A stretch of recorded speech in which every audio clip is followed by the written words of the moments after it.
the Ambazonia, special loyalty. Praise to our Savior who granted us the freedom. And never to the hero who God alone we gather. Glory to glory, we rise and never to fall. Here in a nation, flowing with and holy. Glory, glory, glory to the Father for making you a nation, a joy forevermore. Ambazonia, land of freedom, you shall live in plenty, meeting our need, and your children shall be like the stars above. The Most High God being the watchman of this nation. Ambazonia, land of freedom, you shall live in plenty, meeting our need, and your children shall be like the stars above. The Most High God being the watchman of this nation.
Everything I have.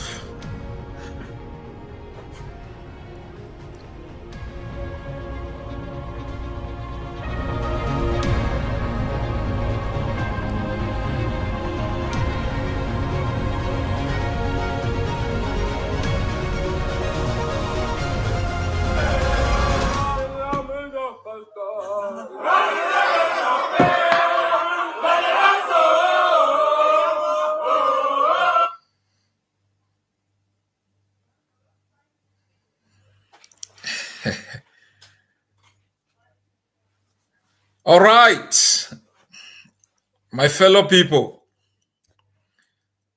I said I was going to address you today. We have been experiencing a lot of attacks on our civilian population in Banda this day.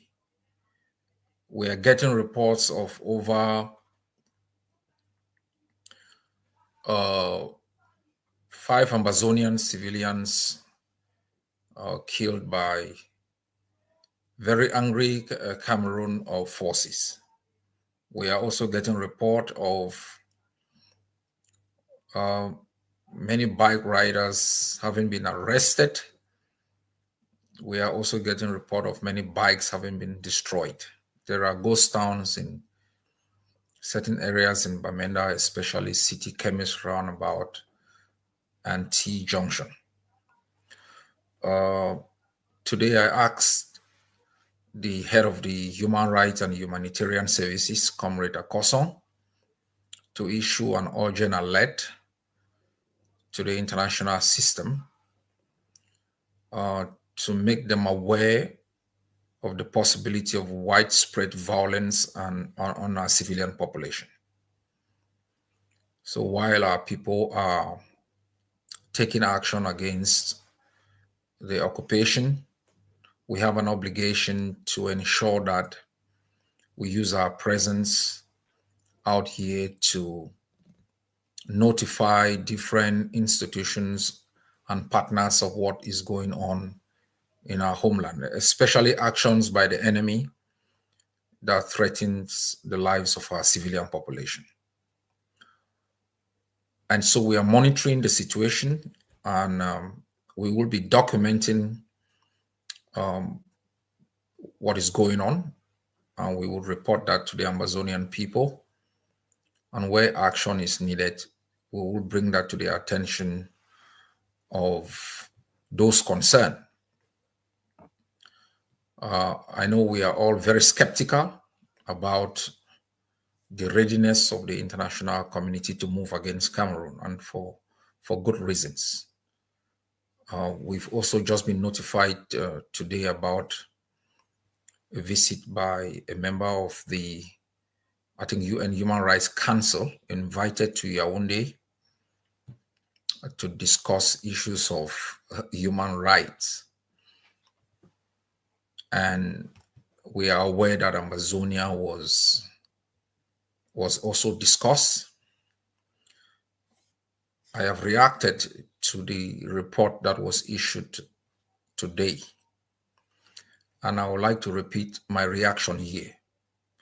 There is an ongoing genocide in Ambazonia. There are crimes against humanity that have been well documented. There are crimes of war. There are crimes of aggression. All of these crimes are well documented. There have been dozens of incidences of systematic killing of civilians, which have been described as massacres. We are aware of the Balinyonga massacre, the Pinyin massacre, the Ngabu massacre. All of these crimes are well documented, and this should have gotten the international community to act, or at least the prosecutor of the ICC has powers, I think, under Article 15 of the statute of the ICC. Once these crimes are brought to his attention, to do further investigation and to ascertain if the statutes have been violated by a member state or a non-member state. They have all failed to take their responsibility in the face of gross violations of international humanitarian law. And it baffles me why a UN official dealing with international human rights law should be concerned at this particular moment with what is going on. And I think we are aware that Cameroon is a very dodgy state. We are aware that each time Cameroon feels it is under the spotlight, it creates these distractions by inviting international organizations or members of the international community. We've seen that with Commonwealth, Francophonie, African Union, other UN and African Union agencies, including the European Union. It does this to show its good faith in adhering to its obligations under international human rights and international humanitarian law. This is a classic strategy of the criminal presenting itself into a chamber. And they have always engaged in discussions showing their willingness to hold those accountable, hold those responsible accountable. They have always manipulated the international system by being willing to respect, obligations to which they are supposed to respect. And we've documented this in history. These are classic authoritarian systems that decide to sign treaties, but with the desire never to respect the premise of those treaties. And Cameroon is a classic example of an authoritarian state that has engaged in systematic torture, a massive violation of human rights, but has always presented itself for international scrutiny. And this is what has happened in the past few years. So we dismiss all of these charade that are continuously being played by Cameroon with the support of the international system. War crimes have been committed by Cameroon. Crimes against humanity have been committed by Cameroon. Crimes that meet the minimum threshold of crimes that should be looked into by the ICC. And even though Cameroon is not a signatory, they have referral clauses either by the UN Security Council, member state, or even powers by the prosecutor himself. They have failed woefully to invoke these powers to look into the crimes that Cameroon has committed. And Cameroon has believed very strongly that its past strategies, supported by France, supported by other UN member states, is going to get it off the hook. So what has happened in the past few days has been the continuation of the strategy of distraction that Cameroon continuously engage in, with the hope that the international community is simply going to see its goodwill as enough reason to leave them alone. But we have seen today continuous actions by Cameroon against our civilian population, systematic torture, destruction of properties, deliberate attack on civilian population, destruction of properties of civilian population. These are war crimes. Mass incarceration, subjecting Ambazonians to situations that violate their human dignity, deliberate impunity in the way that our prisoners are treated. These are crimes against humanity. Burning of villages, burning of homes. These are war crimes. And so we are baffled, simply bewildered why the international system continues to allow Cameroon to escape accountability.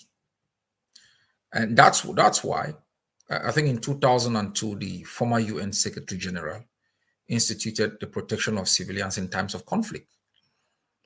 And it was touted as an instrument that would ensure that a repeat of Rwanda never happens.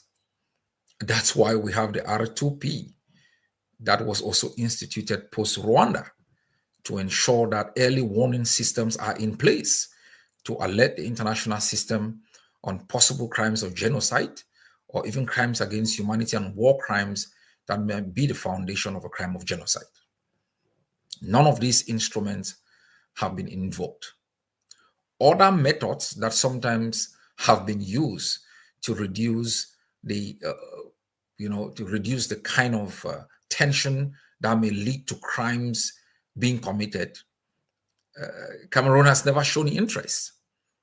Those are sometimes bilateral discussions between conflict parties to resolve conflict issues or to mitigate the effect of conflict issues. Cameroon has not been interested. Holistic solutions like negotiations that should continuously build good faith between conflict parties as to lay the foundation for resolving the conflict, Cameroon has not been interested. Cameroon has been interested in violence in a systematic manner as a matter of policy. Cameroon has been interested in propaganda as a tool of defeating enemies. It has been interested in bribery and corruption as a tool of getting enemies to surrender.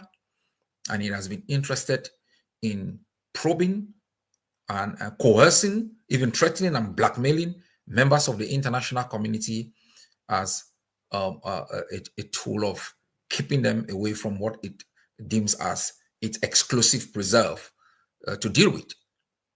This is a conflict that has led to to massive humanitarian crisis that has been well documented by the Norwegian Refugee Council and other reputable international organizations. It is a conflict that has led to mass movement of people across international borders that has affected security and internal dynamics of other countries. And that is also shown by the TPS that is instituted by the United States to make sure Ambazonians can receive temporal protection. So there are all signs to show that this conflict has gone beyond the remit of Cameroon, not only because it has been incapable, but because it has been unwilling to deal with the conflict. It's not a conflict that is 7 years old. It's a conflict that has been going on for more than 60 years. And there have been different episodes, different stages, different periods of escalation that has led to massive violation of human rights. No one has ever been held accountable. Every day, Ambazonians are treated almost like a conquered people. They are treated with impunity and disdain. And all the signs of genocide are there. We have listened to the audios that are emanating from Bamenda. You listen to the language. You listen to the disgust because of 2 to 3 enemy forces that are killed. Now, just imagine you are going to wipe out 50 Cameroon forces. What will be the reaction of these people? They are even calling Ambazonians who are traitors working with them. They are calling them traitors. They are calling them collaborators. These are all signs that should tell the international community that this is a powdered cake that is waiting to explode and engulf an entire region. And so, my fellow people, we are dealing with peoples and a system that first has not recognized our humanity. And that is why Cameroon has never been interested in any solutions. Because for Cameroon, a solution would mean recognizing that Ambazonians are first humans. When they talk of human rights, it is because of the respect of the fact that we are humans. If you refuse to respect the humanity of people, then you cannot ascribe to those people any rights. The denial by Cameroon of the fact that we are equal human beings with the agencies to enjoy all the rights like all other humans has been a problem. That is why any little crisis has been treated as existential to Cameroon. Every little protest has been treated with utmost brutality. Teachers are kidnapped, tortured, dumped into jail. Lawyers are treated with scorn and disdain, dumped into jail. Civilians are picked up and chained in jail and they die in their bed.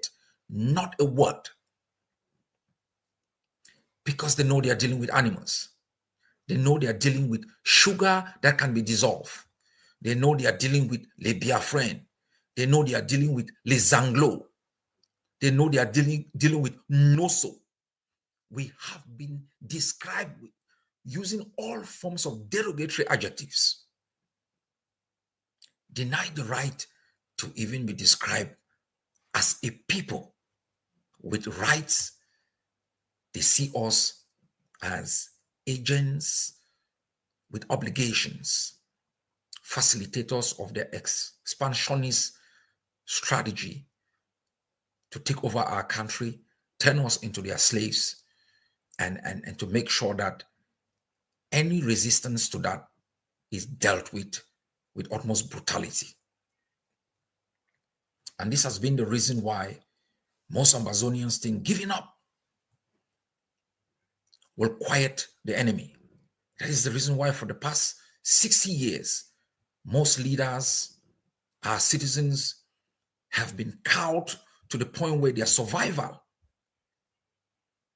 has been the utmost reason why surrender has been what is necessary.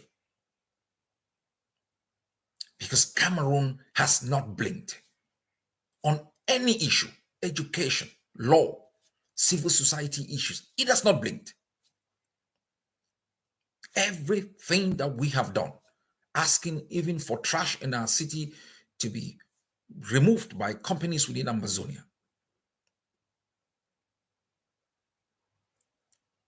I explain these things not to lecture you on what you already know. I explain these things for you to understand of the enormity of the task that is in our hands to solve. And why the shortcuts that we have taught would please Cameroon to regard us as subservient enough to deserve some of our own God-given rights has not worked. No matter how you sing their anthem, worship their flag, march on the 11th of February, on the 20th of May, Cameroon has never been pleased. Anytime there has been political agitation, whether on the Ambazonian issue, demanding even discussions on how to resolve the issue of coexistence, Cameroon has not been willing. And leaders, individuals have thought, all right, let's succumb. Some have succumbed. What happened? What happened to their own dignity? We saw how John Frundi was treated. We saw how Karina Tumi was treated. Not even those who have betrayed us have been treated with respect. The international community has continued to play to the drum beats of Yaoundé. And if we give up, if we decide to take the shortcut, the next generation will inherit a problem we could have stood firm to resolve. Every time our people are killed, rather than blame the enemy that occupied our land and is burning our villages, some of you rise up to blame those who have stood firm, as if those who gave up before brought any reward. Every time we have suffered death in the hands of the enemy, our soldiers have fallen. Instead of coming together, mobilizing, and making sure those who are still fighting have the necessary resources to fight, we start screaming on social media. We start attacking each other. Some even go on their knees, begging a state that abrogated a federalism that it imposed to give them federalism, as though the provinces or the regions or the special status that the state has given, it has even respected the premise of those arrangements.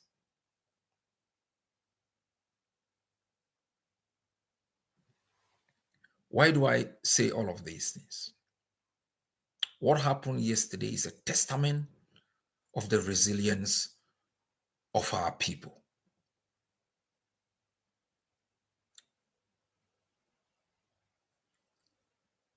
You see only a microcosm of the sacrifices that our people make. 2 days ago, that was 3 days or 4 days ago, we lost a soldier.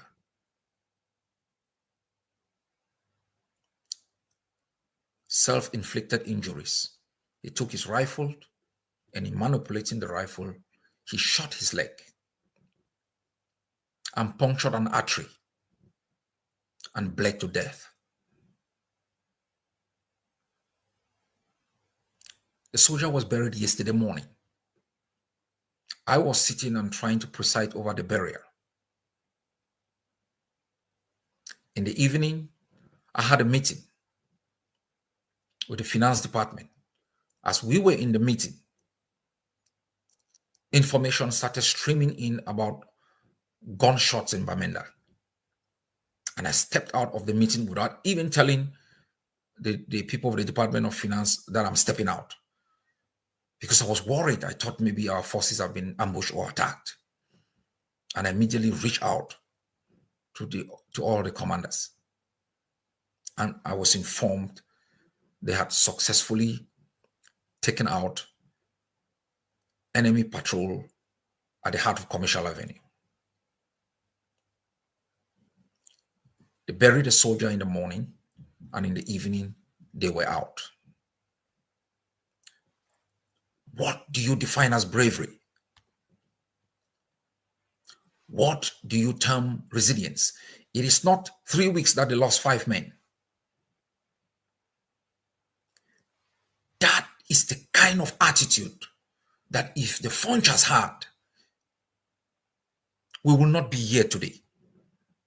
That's the kind of attitude if the John Frundis, those who blinked in the face of Cameroon's manipulation threats, if they had an iota of that, we will not be here today. And if we will not be in the same position in the future, all of us must adopt the no blinking, no compromise, no retreat attitude. And look at shortcomings as a way of making us look at our shortfalls and to build up our capacity. My people, we are brave. No people subjected to this level of impunity and banality of evil have been able to resist this long on their own. The South Africans had all the support they could muster across the globe. States, primary school students, and you were one of them. We have been on our own. And if in 2024, with all those who are fallen, the pain we are going through, we are still able to constitute this level of resistance and to get the enemy to panic and to go on a tirade. Just imagine we are able to make 10% investment. We will not only free ourselves, we will free Cameroonians from the clutches of the tyranny of the BR regime. And so today, I ask you never to look back. And if you look forward, invest in Ambazonia. That is the most reliable investment you will ever make in your life. As I said in my audio yesterday, the house you live in may be owned by your neighbors, even by your enemies. The cars you drive might never be in existence. Where your grandparents are buried, you have no idea. You don't possibly even remember their faces. Where your great-grand-aunties lived, you have no idea. That is how we may all disappear without trace. The only trace we will leave, as the Americans always talk about the founding fathers, the foundation of American independence, are the documents their forebears left, the values embedded in those documents, those who stood valiantly to defend the ideals of freedom.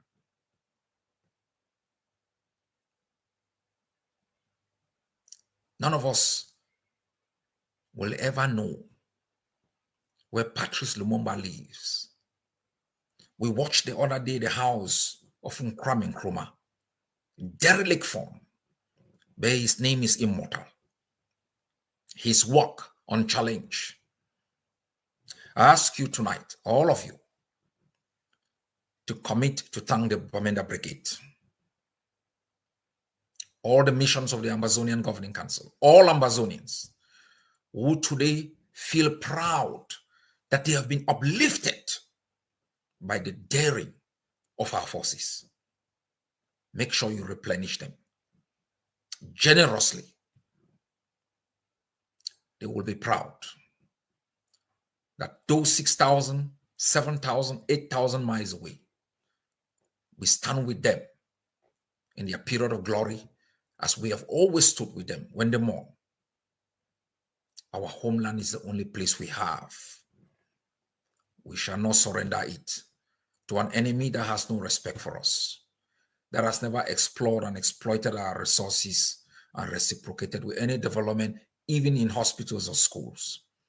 An enemy that kidnaps our compatriots, ship them to its capital, and put them in situations of squalor. This is not the enemy to make any compromise with. They are too weak. If we step up our game, we'll be on time with our rendezvous with freedom. God bless you all.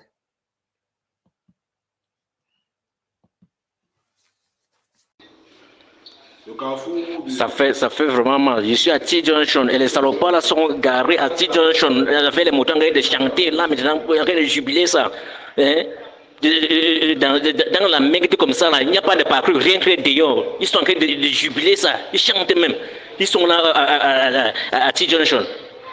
Non, ça vaut pas la peine. Des conneries comme ça. Les gens sont en train de jubiler. Pourquoi? Parce qu'on a fait le bilan. Qu'est-ce que nous on trouve à faire? Qu'est-ce que nous on trouve à faire? Hein? On a parlé de ce poste au comme j'ai mis, ça fait pas 2 jours. Il a demandé de de rester tranquille. C'est normal qu'ils jubilent. C'est leur fête. Ils sont en train de fêter. Hein? Ils sont en train de fêter. Ils sont en train de fêter. On a entouré des Ambazoniens. Nos chefs sont Ambazoniens.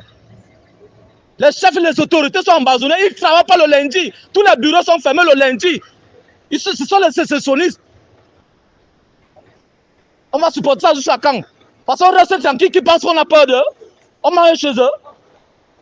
C'est quelle histoire ça? Ils doivent jubiler. Ils savent qu'ils sont déjà habitués.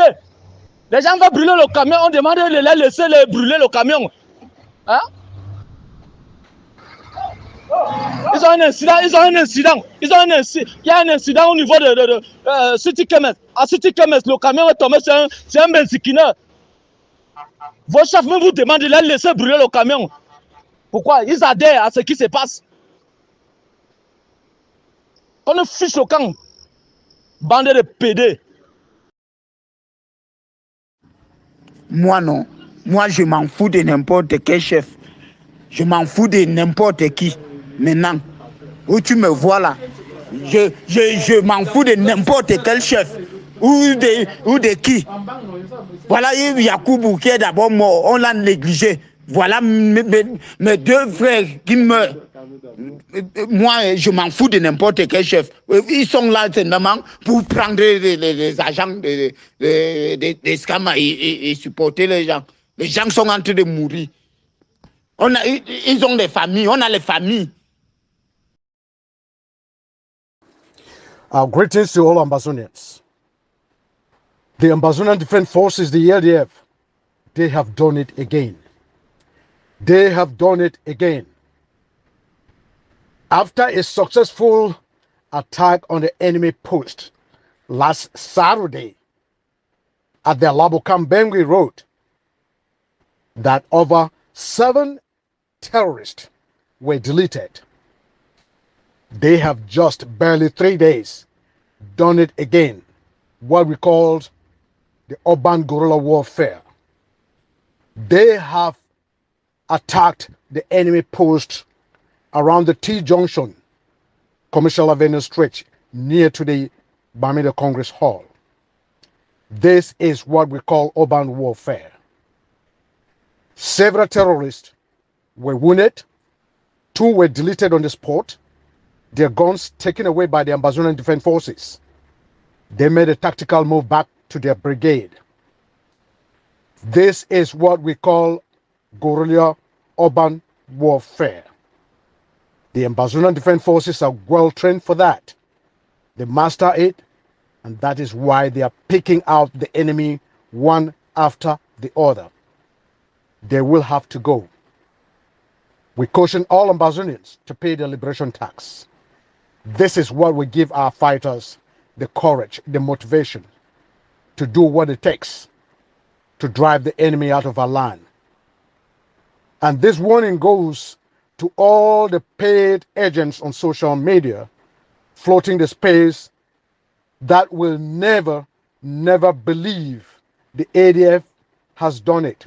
Some of them call the act fake just because they are ashamed to believe that the ADF has done it in the urban city.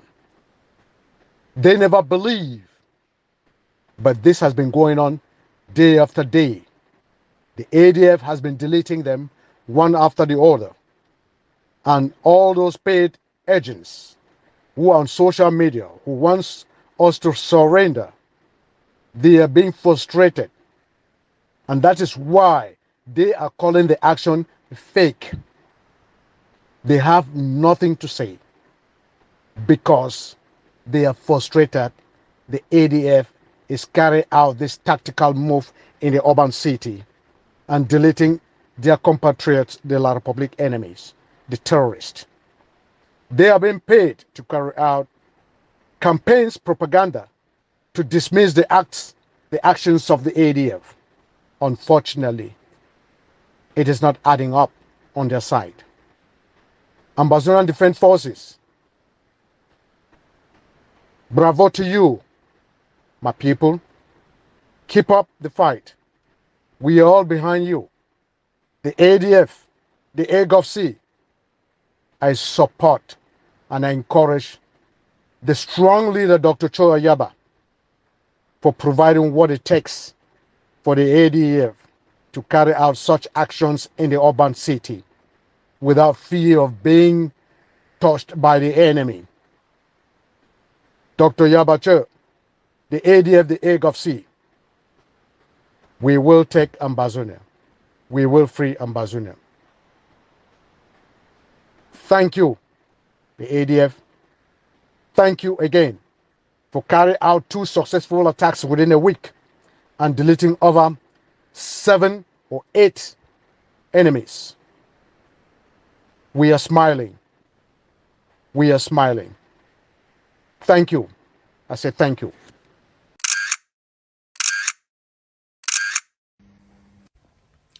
Bonjour peuple camerounais. Je suis un ancien militaire de la garde présidentielle, formé en 2011 à Obala, précisément au centre d'instruction de la garde présidentielle à Minkama. Je n'ai pas duré à la garde présidentielle à cause de ma façon de voir des choses et de dire les vérités aux chefs. J'ai été reversé.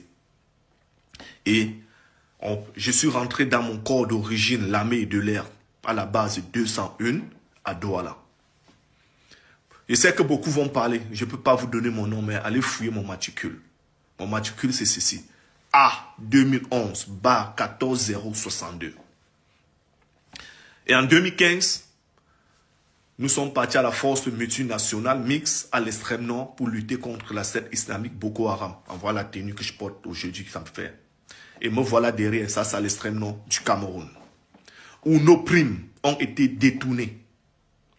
Nous devons avoir 450 000 chaque fin du mois. Ils ont pris nos comptes à plusieurs reprises, mais aucun franc n'a été déposé. Le gouvernement camerounais me doit 12 millions. Et tous ces militaires qui ont été à la force multinationale, c'est 12 millions. Pourquoi j'interpelle, pourquoi je viens ici aujourd'hui dire les choses? C'est parce que les choses arrivent tellement si vite au Cameroun. L'heure est grave. Steve Agam a été enlevé au Gabon. Je demande au gouvernement camerounais de nous donner, faire signe de vie de M. Agam alias Raymond Kota. Parce que je sais de quoi je parle. Je suis sûr, s'il est vivant, il est en train de subir des tortures. Et j'interpelle aussi les militaires parce que l'homme en tenue au pays, au Cameroun, c'est les gens les plus pauvres. Entre parenthèses, je vais parler là où j'en connais. Dans l'armée. 90% des militaires sont à rouge à la banque. 95% sont crédités partout, ils doivent partout au quartier. les Sénégalais qui ont les bars, les boutiques, pardon, les mamans qui ont les petits bars au quartier. Alors, camarades, il est temps que nous prenions nos responsabilités. Est-ce que nous allons continuer à vivre la misère et M. Paul Biya doit s'enrichir avec son groupe des voleurs de jour en jour pendant que nous dormons à faim? Il y a des militaires qui n'arrivent même pas à payer leur loyer. Après, on va dire, pourquoi les militaires sont dans beaucoup de mauvaises choses au Cameroun? C'est parce qu'ils n'ont rien. Le militaire commence avec 37 000, si je ne me trompe pas, ou c'est 32 500, quelque chose comme ça. Après, il monte x2. Après 2 ans, avec 32 000, il monte à 72 000. Dites-nous un peu, soyons dans un pays sérieux. Avec 72 000, que tu travailles à Douala ou à Yaoundé, tu dois vivre comment? Alors, s'il vous plaît, anciens camarades, prenons nos responsabilités. Comme je le dis, me voici, avoir mon insigne de la garde présidentielle. Et comme je le dis, on avait prêté serment pour défendre les couleurs du pays, pas pour défendre un individu. Pardon, prenons conscience. Il est temps que nous, militaires, nous nous réveillons. Nous tous, nous savons. Je sais qu'au Cameroun, quand un jeune doit parler, vous allez aller l'arrêter. Mais vous arrêtez ces jeunes même avec le mal parce que vous ne vivez pas bien. Je ne peux pas compter le nombre de fois que les anciens camarades me demandent, gars, binôme, ces choses, moi, ma femme doit bonne tel jour. Est-ce que tu peux me faire ceci? Est-ce que... Voilà. Vous-même, regardez dans quelle misère nous vivons. Alors, s'il vous plaît, 2025 arrive. Chassons Paul Biya avec sa bande de voleurs. Chassons-le avec sa bande de voleurs.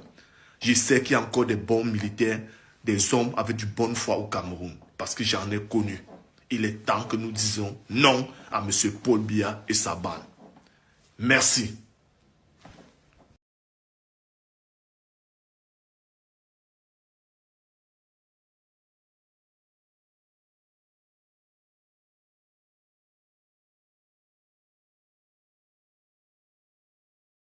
This Mr. Paul Biya regime, people who decide to kill all the southern Cameroon and Ambazonian. Yes, this is the massacre and the destruction. Yes, this is the massacre and the destruction and all the brutality and the brutalism. This is what happened in Cameroon today.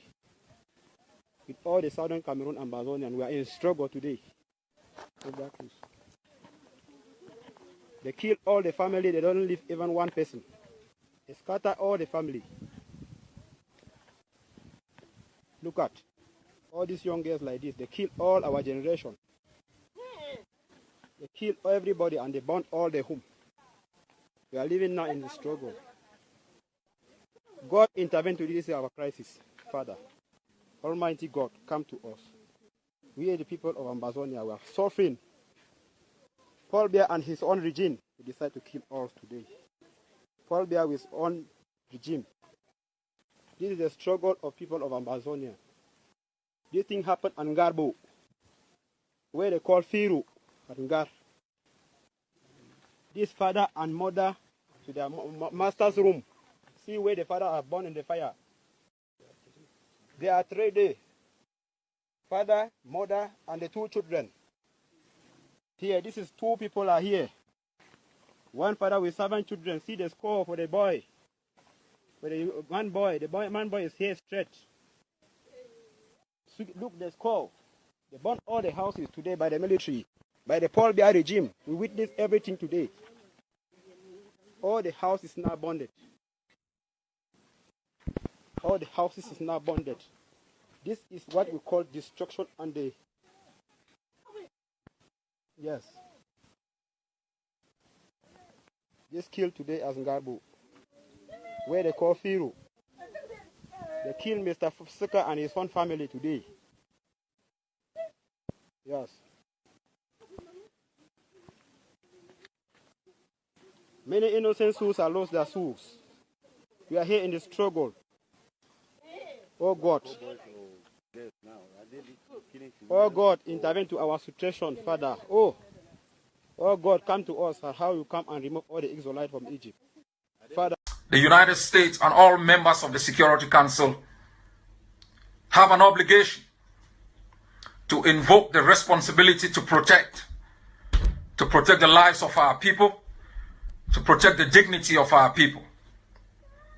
The United States and all other countries must show clarity of purpose and focus. The international system is disjointed in its approach. This ambiguity has always given Mr. Biya and Cameroon an escape route, believing in the use of force to resolve political issues. This has gone on for the past 37 years because of the lack of a focused stance by the international community that should show Cameroon that the world is unwavering in its stance. It's unwavering, backing very basic principles for the maintenance of international peace and security. That the world is unwavering in upholding the respect of human rights and human dignity.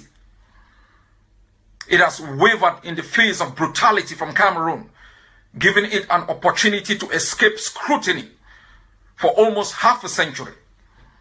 The United Nations has called for an independent investigation into the violence and has said perpetrators of the killings should be held accountable. Meantime, opposition parties and rights groups in Cameroon have condemned the killings, which they have attributed to the Cameroon army. The Ministry of Defense denies the army is to blame. It, however, claims that only 5 civilians were killed in an unfortunate accident which was sparked by an explosion. Military will get mission from GAR. They won't get mission from GAR. Some people join military. They work at their own route different. Military, they work at their own route different. Before the military, place where military go in, that people turn their own for back, pass, make their own action where military no. So they won't come meet up place where military in there. They burn house for them. The one burn house before military come out say no be thing where we be come for do. They stop them. And the population for that Ngar where be for up, they no be know say some incident don't be for back where they don't kill people. Sute 23, they no be know. Sute they left the place, come up before the news come for them say they don't go for Ngar. They finish people where military no. Okay. Husky. Le 7-9. Listen anywhere. Sur France Inter. Bonjour Pierre. Bonjour Nicolas. Une crise, Pierre, a éclaté entre le Cameroun et la France. Expliquez-nous pourquoi. C'est un cas d'école de la difficulté de changer le cap de la politique africaine de la France s'agissant de la question des droits de l'homme. La crise qui vient d'éclater entre le Cameroun et la France se déroule en 3 actes et elle n'est pas terminée, mettant Emmanuel Macron au défi de définir les prochaines étapes. La séquence actuelle commence le 14 février, lorsque 23 civils sont tués dans le village de Ngarbou, dans le nord-ouest du Cameroun, une région anglophone, théâtre depuis plusieurs années d'une rébellion contre le pouvoir francophone du président Paul Biya. L'opposition et les ONG parlent d'un massacre délibéré par l'armée et l'ONU réclame une enquête indépendante. Deuxième acte, samedi, au Salon de l'Agriculture, Emmanuel Macron est interpellé par un activiste camerounais et le président de la République emploie un ton et des mots inhabituels. Je le cite. « Je vais appeler la semaine prochaine le président Biya et on mettra le maximum de pression pour que cette situation cesse. Je suis totalement au courant et totalement impliqué sur les violences qui se passent au Cameroun et qui sont intolérables. » Fin de citation. Troisième acte, Pierre, le gouvernement camerounais est furieux. Tout à fait, Nicolas. Hier, plusieurs centaines de personnes fidèles du régime ont manifesté devant l'ambassade de France à Yaoundé pour dénoncer l'ingérence de Paris. Et une déclaration très sèche du président Biya affirme, sans citer la France, que le Cameroun entend rester maître de son destin. L'ancienne puissance coloniale qu'est la France se trouve dans une situation plus qu'ambiguë. Paris, au temps du général de Gaulle, a installé ce régime en matant par la force toute opposition, puis soutenu l'ancien séminariste Paul Biya dans sa conquête du pouvoir en 1982. Voilà donc 37 ans que Paul Biya est à la tête de ce pays, un autocrate qui organise tous les 7 ans des élections qu'il ne peut pas perdre. Mais comment faire évoluer cette relation incestueuse héritée de la célèbre France-Afrique sans pour autant déstabiliser une région qui l'est déjà passablement. Alors quelles sont les options pour la France? Emmanuel Macron l'a dit samedi dans sa conversation filmée avec l'activiste camerounais, la France est critiquée si elle se tait et elle est critiquée si elle parle. Le président a choisi de parler car le Cameroun vit aujourd'hui une fin de règne délétère. L'an dernier, la France avait publiquement demandé et obtenu la libération de l'opposant numéro 1, Maurice Kamto. Cette fois, Emmanuel Macron met la barre plus haut, au risque de se voir accusé par ses propos, non pas de défendre les droits de l'homme, mais de s'ingérer dans les affaires camerounaises. Mais ce qui se passe dans la région anglophone va trop loin, et le silence devient complice. Human Rights Watch s'apprête à publier un rapport accablant sur le massacre du 14 février, et les démentis de Yaoundé ne valent plus grand-chose. Comment peser sur une telle situation sans renouer avec l'ingérence d'antan? Délibérément ou accidentellement, on ne sait pas. Emmanuel Macron a créé une situation inédite pour lui, dont la suite reste à définir. Pierre Aski, merci. Et dans un instant, le grand entretien.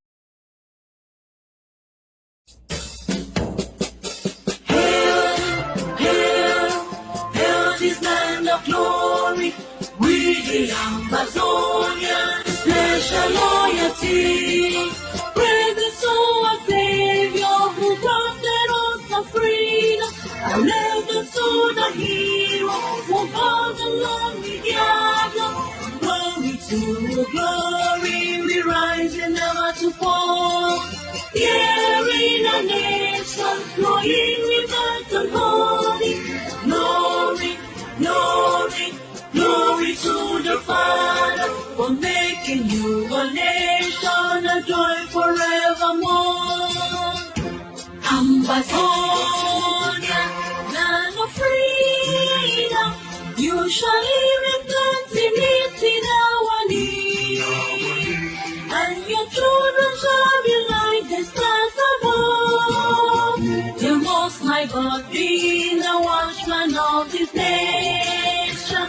Ambazonia, land of freedom, you shall live in plenty, meeting our need, and your children shall be like the stars above. The Most High God be the watchman of this nation.